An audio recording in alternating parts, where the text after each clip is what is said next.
Recently, I realized that I've been creating SharePoint events the boring way, using plain white boxes that just don't stand out.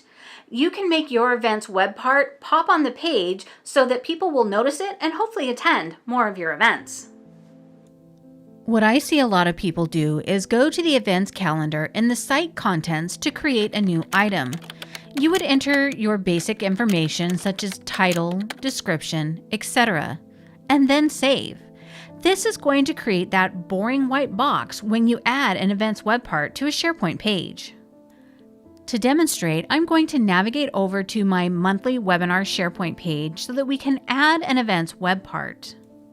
Go to the upper right corner and click Edit. I have already added a blank section at the top of the page for events. Hover over the center and click the plus sign.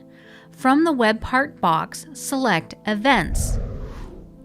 Notice it pulls in the event we created a moment ago. When you click on the pencil icon on the top left of the web part, a pane will open on the right. Here, you can customize what events will appear, but what I really want to draw your attention to is the toggle button at the bottom for Show Event Images. Make sure that this is turned on. Now that the web part is added, let's publish the page so we can create a new event directly from the SharePoint page. In the top left corner of the section, you will see this little tiny link that says Add Event. When you click on that, a new event page will open.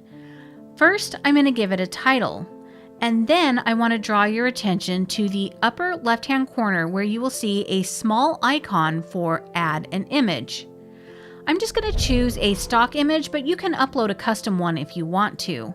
There are several stock images that you can choose from that are royalty-free that come with the Microsoft library. I will continue adding details to the event. Another useful option that you will only see when creating an event from the event's web part on a SharePoint page is the option to add a link address for an online meeting. In this example, my members-only webinar is on Teams, so I will add that meeting link.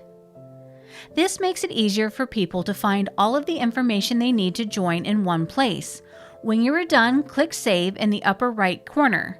Now we have our second event with a picture that stands out. So you may be thinking, well, Heather, I already created some events with the boring boxes. Don't worry, you can edit them here on the SharePoint page. Select the event you want to update and the details page will open. In the upper right corner, click the Edit button. Go to the Browse Image icon in the upper left corner so that you can add an image just like we did a moment ago.